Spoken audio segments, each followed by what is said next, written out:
નમસ્તે મિત્રો, સ્વાગત છે તમારું આપણી YouTube channel job and career guide by Manisha. મિત્રો, આજે આપણે લઈને આવી ગયા છીએ સમાજ સુરક્ષા વિભાગ દ્વારા અલગ અલગ પોસ્ટ માટે મિત્રો નોકરીની જાહેરાત બહાર પાડવામાં આવેલી છે.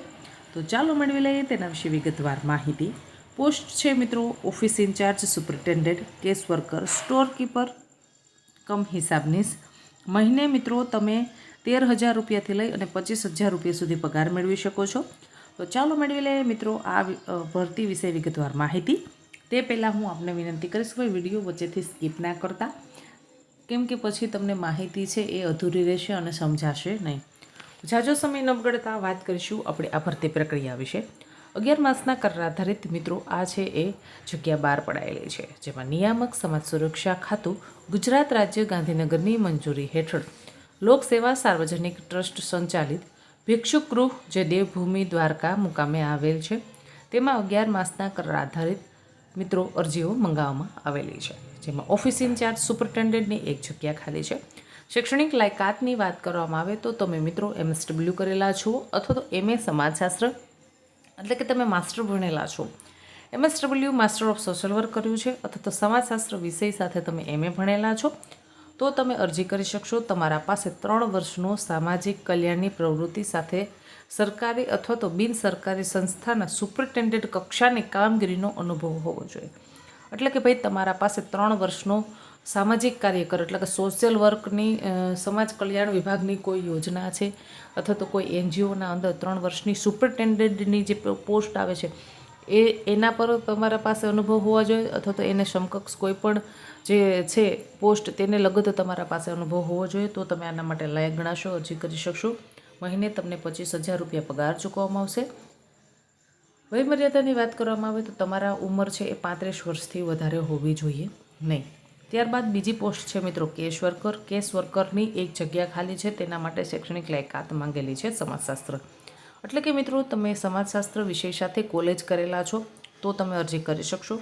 2 વર્ષનો તમારા પાસે સામાજિક કલ્યાણની પ્રવૃત્તિ સાથે સંકળાયેલી સંસ્થા અથવા તો બિન સરકારી સંસ્થામાં કામગીરીનો અનુભવ હોવો જોઈએ. એટલે કે ભાઈ તમે છે એ 2 વર્ષનો તમારા પાસે NGO અથવા તો સરકારી કચેરીમાં છે એ કામ કરેલી છે તમે એવો અનુભવ તમારા પાસે હોવો જોઈએ. ભણતર પછીનો ખાસ યાદ રાખજો.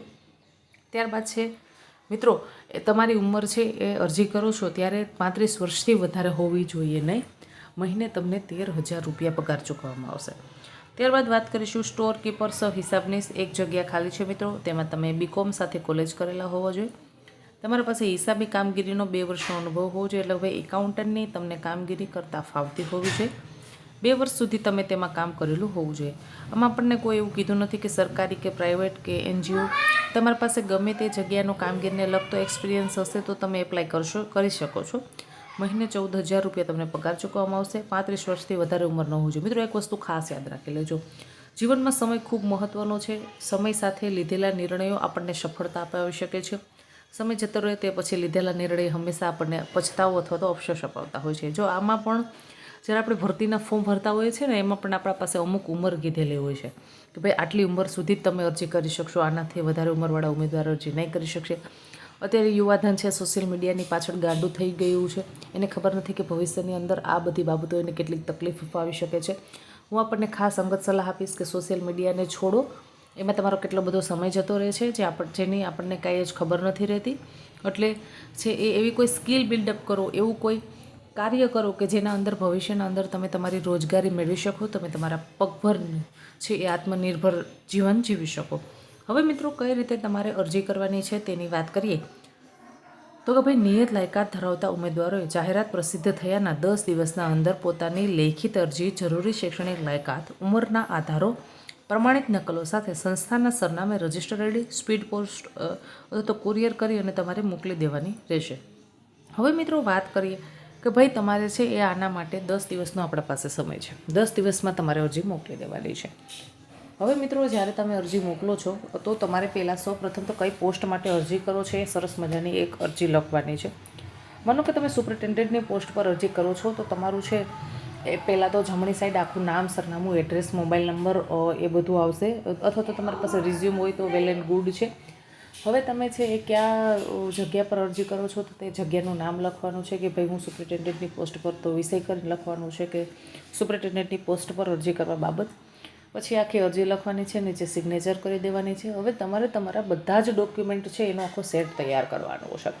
તો પહેલાં સૌપ્રથમ તો તમારું 10મા ધોરણનું રિઝલ્ટ આવશે, 12મા ધોરણનું રિઝલ્ટ આવશે, ત્યારબાદ તમારું લિવિંગ સર્ટી આવશે 12મા ધોરણનું.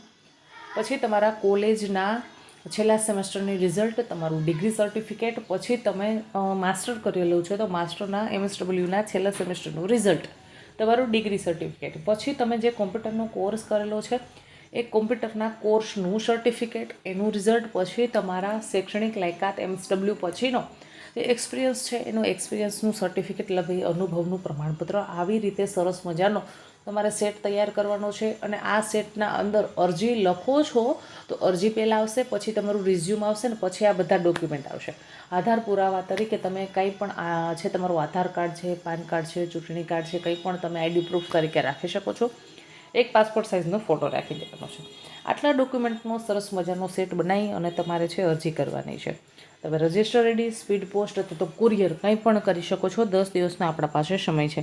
જો મિત્રો, ભરતી અંગેનો આખરી નિર્ણય જિલ્લા ભરતી પસંદગી સમિતિનો રહેશે. દેવભૂમિ દ્વારકા ને આધીન તમારે જે પણ નિર્ણય આવે તે સ્વીકારવાનો રહેશે. અરજી કઈ જગ્યાએ તમારે મોકલવાની છે એનો એડ્રેસ નોંધી લેશો તો કે ભાઈ Shri Lok Seva Sarvajanik trust, Ramkrishna colony, Bhuj, English school road, Bhuj, Kutch. Pincode number છે 37,7001. મિત્રો, સરસ રીતે અરજી મોકલી દેશો. આશા રાખું છું કે તમને આ માહિતી પસંદ આવી હશે. જો માહિતી પસંદ આવી હોય તો વિડીયોને લાઇક કરો.